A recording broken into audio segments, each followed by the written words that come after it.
The Cycling Podcast presents Life in the Peloton with Mitch Docker. And I'm Mitch Docker, so welcome. Guys, over the course of the next week, we're going to introduce you to the style of life in the Peloton. And what we're going to do is go back in the catalogue and show you some of the re-edited versions of some of the great episodes that I've done. Some of my favourites and some of the crowd favourites out there. Before our initial release of the first new podcast of 2020 on the 29th of January, just around the corner. First off the block, we've got Daryl Impey. And this is an amazing podcast. Daryl has a fantastic story of up and down road career with some amazing highs, but some very big lows. And just to be able to see what he can do to be able to bounce back, it was truly inspiring for me. I sat down with him early last year in the cold depths of, I guess, Girona, which isn't that cold, but it was for me. And we nutted out a great little story over a cold beer. So I hope you guys can really enjoy this little mini-series and get your head around what life in the Peloton is really like and get ready for a big season of more episodes of Life in the Peloton. Enjoy.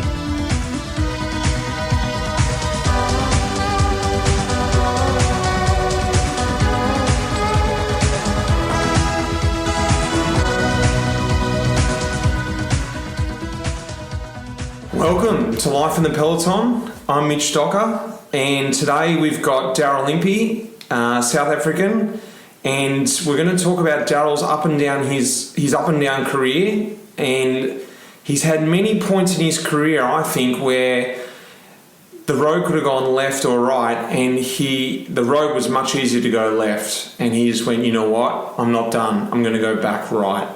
And some really, really tough moments, which I think has made him into the amazing rider he is today that we all see on the TV today. Welcome, Daryl Impey. Thanks, Mitch. It's nice to be on the potty.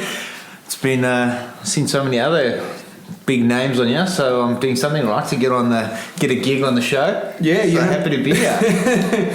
You had numerous opportunities to go, that's it, because let's go back to 2009.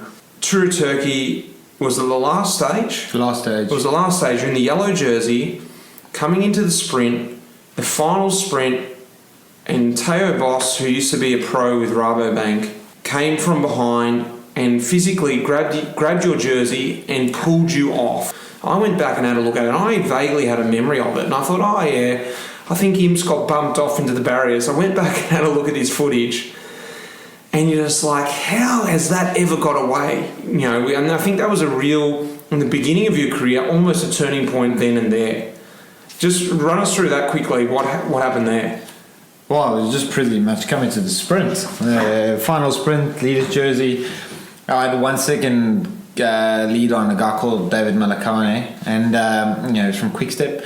So I knew, Quickstep, how they race for any kind of win. So I knew they were still going to try win the stage or try get some bonus seconds. So I had to be up there for the sprint. I didn't really want to take part in the sprint, but so I had to be up there. And it was just coming into the last 500 meters. Teo gave me a push I was on the barrier already, and Teo tried to squeeze through and try to push past me, and I was just holding my line, And then next minute I just felt his hand on my shoulder and we were down in the barriers and came down. He says he hit the little, what do you call it, little foot peg on the rail, and that's what. And then he grabbed me. His reaction was to grab something, and he grabbed me and he pulled me down.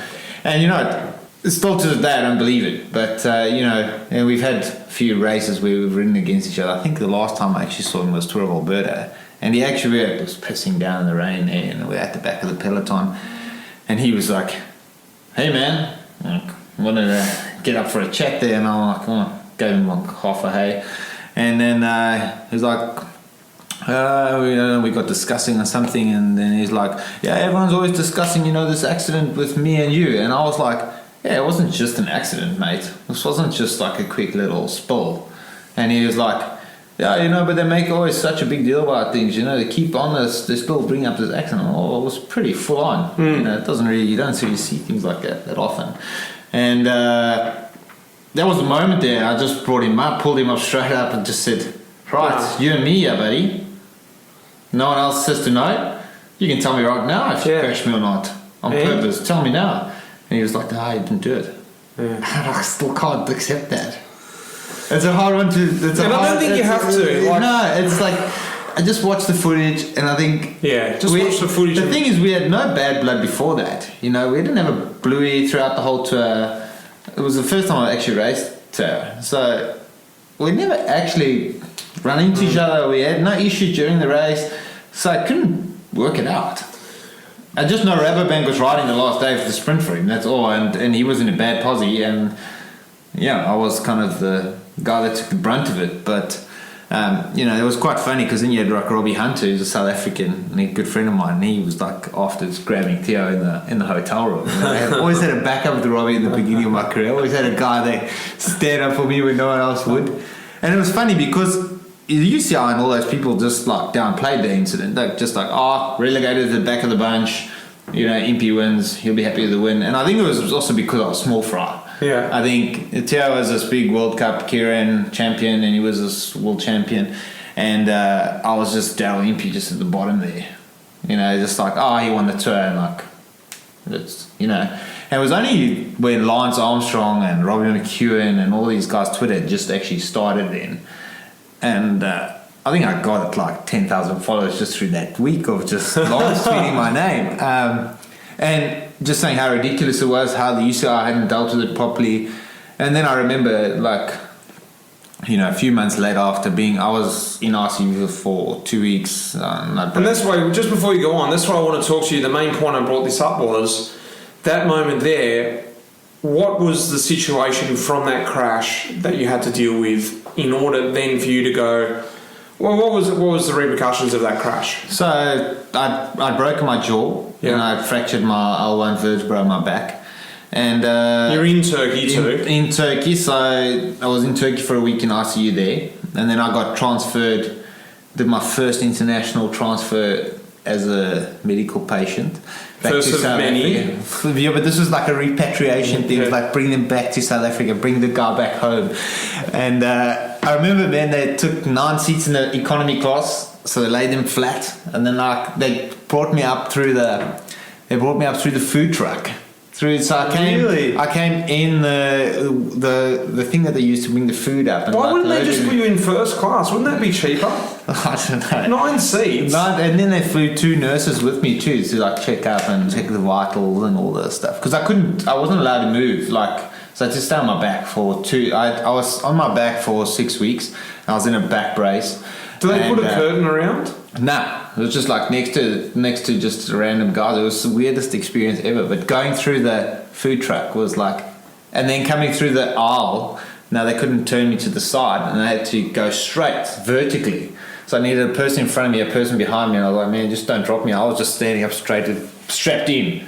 I was like, man, if someone drops me, I'm just either going face planting or I'm falling on my back. There's no you were way. just standing up. Oh, I was on the board. Standing up. Yeah, on the board. They were just carrying me like that. And then they just like lay me down, they strapped me in and were like, have a nice flight, Well, that was it. And they're like, so I was 6 weeks on my back.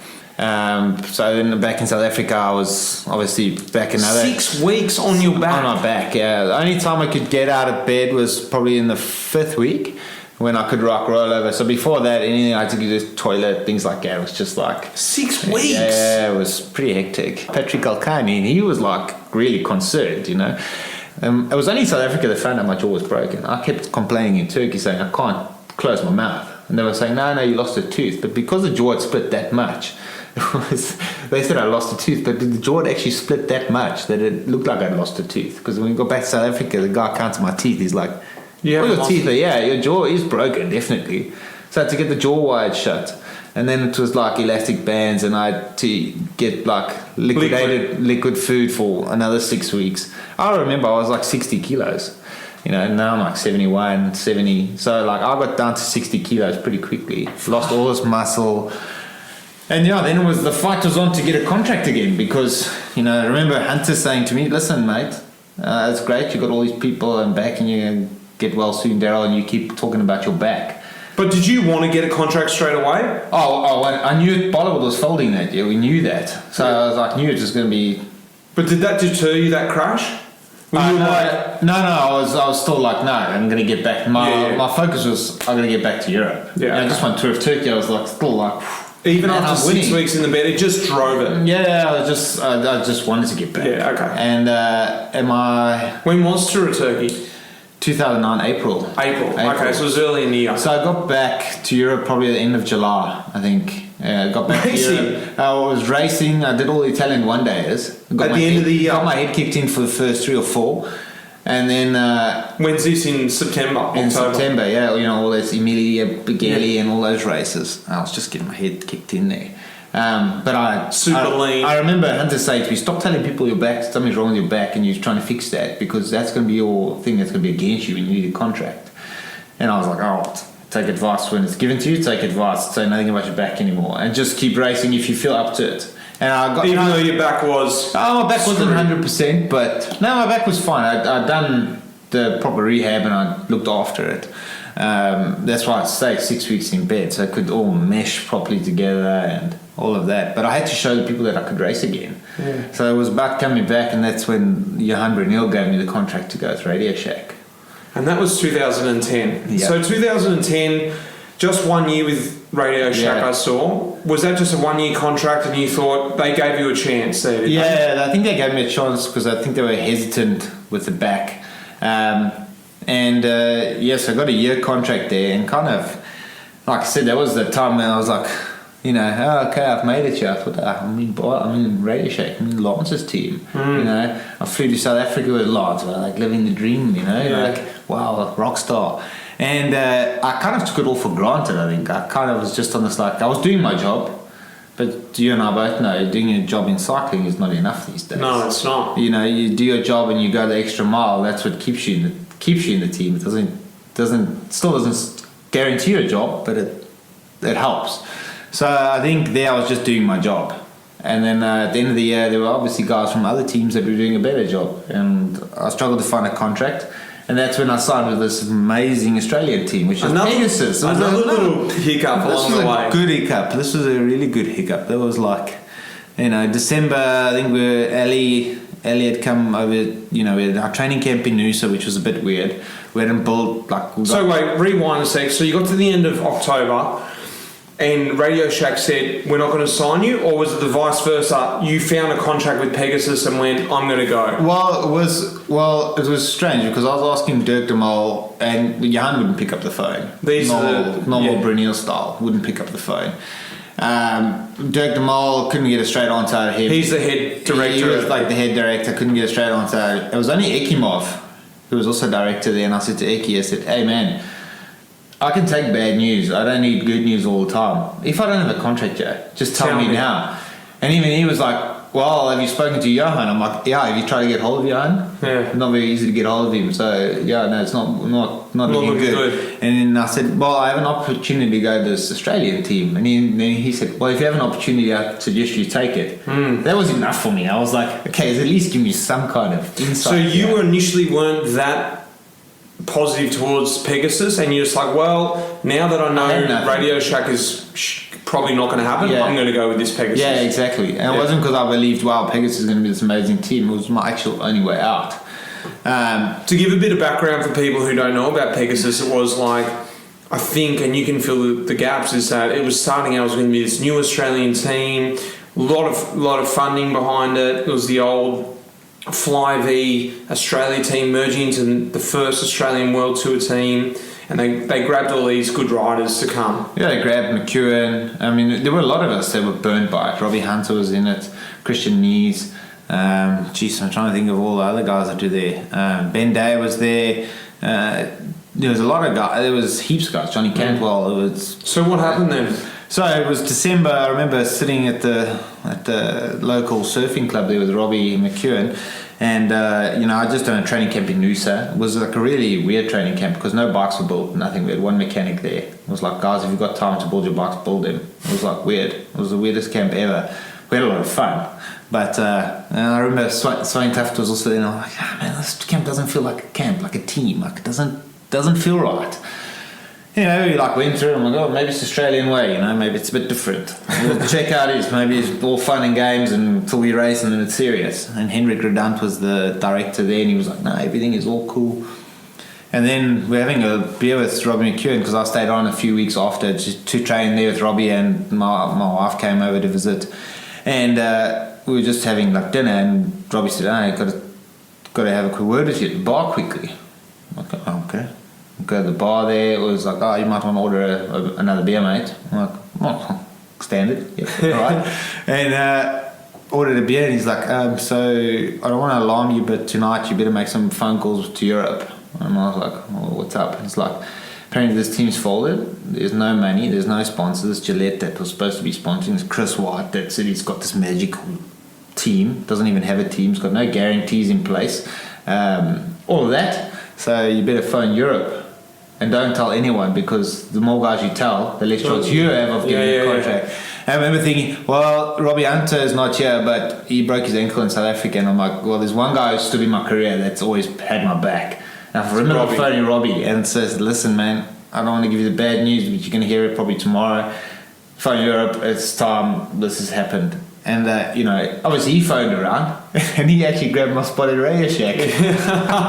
So, that's not to say I would have got my spot back, but I was just like, geez, the irony. I was being the good guy there. And I said, hey, it was actually McEwen and him that both got a spot in Radio Shack, and I couldn't get back in. I was thinking, geez, the good guy. I was just like, hey, Rob. And I never ever held it against him, because I would have done the same. You're in your mode of desperation. You got to find a job. You got to secure your job, and we would have, any of us would have taken any job we could have got at that point. And so then I got forced to race back in South Africa. You went back to NTN. I couldn't get a ride in Europe, and I was back to racing the local 100k club rides races back in South Africa. Going from World Tour, going from the year before flying with Lance in his jet to South Africa as like Daryl and Lance, and we're going here and doing all these fun things, and racing World Tour races to coming back to my local club race and just being like waking up at 5 race started at 6, because we're waking up sometimes at 4, and I was just like, what am I doing? And then I've gone, and I've also said to my wife's dad just before that, like, I want to marry your daughter. So this has all happened.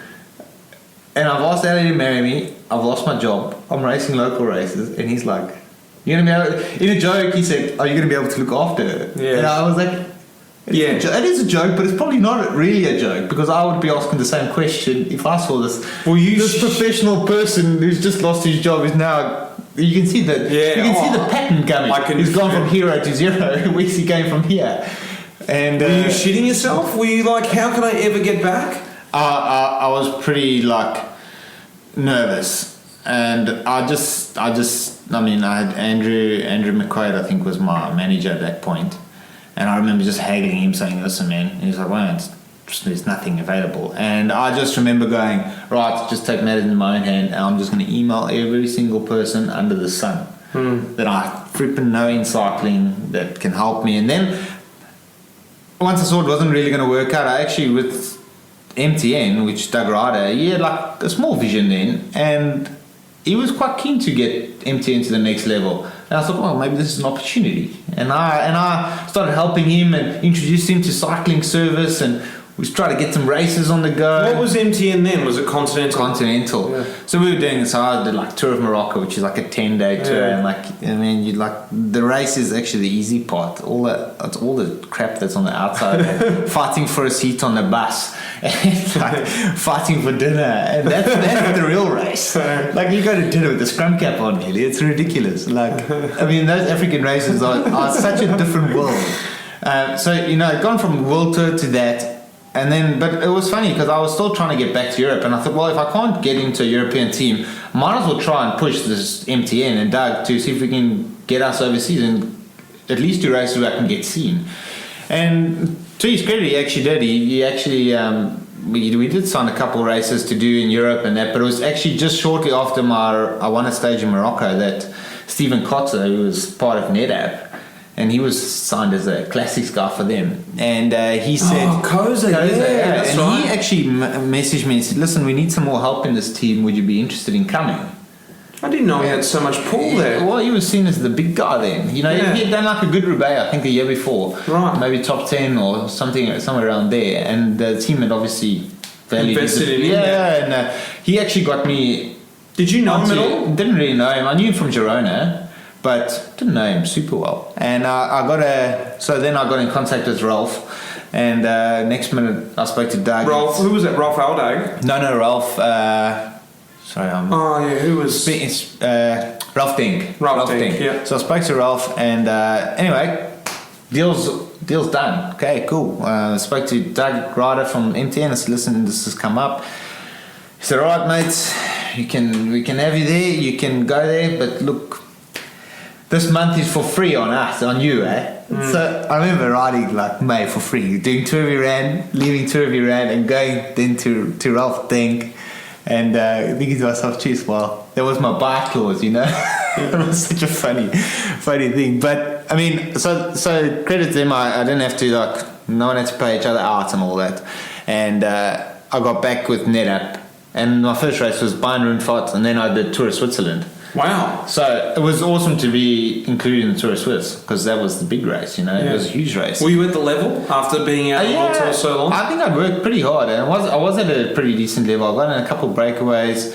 I think I was in top 10 in one or two stages in Swiss, and then I did a Tour of Austria just after that, and I was flying in Austria. Like, I was nearly top 10, I think, overall there. You know, climbing Grossglockner and all these climbs, I was really, really going well.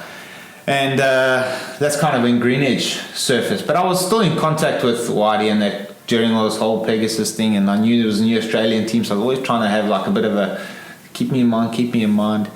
And I remember it was always like, oh, we're thinking about you, we're trying, and then I messaged Shane Bannon and like, please, you know, beg. And eventually I remember chatting to Wilson in Lancaster, because they were living here in Girona, and they were like, mate, looks good. I'm like, oh, what looks good? And they're like, I reckon you might be in. You're the last guy that's probably going to come to this team. Shit. And it worked.